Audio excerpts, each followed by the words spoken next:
ಕಪ್ಪತ್ತಗುಡ್ಡ ಅಂತ ಗದಗದ ಹತ್ರ ಒಂದು ಒಳ್ಳೆಯ ಜಾಗ ಇದೆ, ತುಂಬ ನಿಸರ್ಗದ ರಮಣೀಯವಾದಂಥ ಸ್ಥಳ, ನೋಡಿ ಬರ್ಬೋದು ನೀವು ಬಾಬಾ ಅಂಥೇಳಿ ನನ್ನ ಭಾವನಟ ಶ್ರೀ ವೆಂಕಟೇಶ್ ಅವರು ಹೇಳಿದಾಗ ಉತ್ಸಾಹ ಆಯಿತು. ವಿಶ್ವನಾಥ್ ಮತ್ತೊಬ್ಬರು ಭಾವನಟ ಅವರ ಮೋಟರ್ ಸೈಕಲ್ ತೊಗೊಂಡು ಸುಮಾರು 75 ಕಿಲೋಮೀಟ್ರ್ ಬಂದು ಇಲ್ಲಿ ನಿಲ್ಲುವಾಗ ನನ್ನ ಒಂದು ಶ್ರಮ ಏನಿದೆ ಅದು ಸಾರ್ಥಕ ಅಂತ ಅನಿಸಿತು.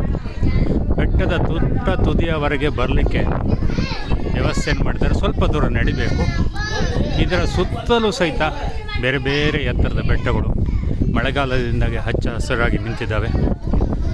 ತುಂಬಷ್ಟು ಗಾಳಿ ಗಿರಣಿಗಳಿದ್ದರೂ ಸಹಿತ ಇಲ್ಲಿಯ ಗಾಳಿಯ ವೇಗ ಇಷ್ಟೊಂದು ಜೋರಾಗಿದ್ದಾವೆ, ಕೆಲವು ತಲೆಬಾಗಿಬಿಟ್ಟಿದ್ದಾವೆ. ದೂರದಲ್ಲಿ ನಾವು ಬಂದ ದಾರಿಯನ್ನು ಕಾಣ್ಬೋದಾಗಿದೆ.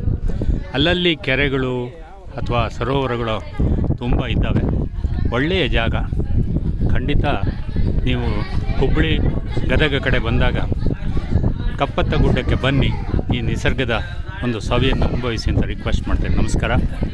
ಮಾಹಿತಿ ನೀಡ್ತಾ ಇದ್ದೇನೆ ರಮೇಶ್ ಭಟ್ ಎಂ, ಬೆಂಗಳೂರು.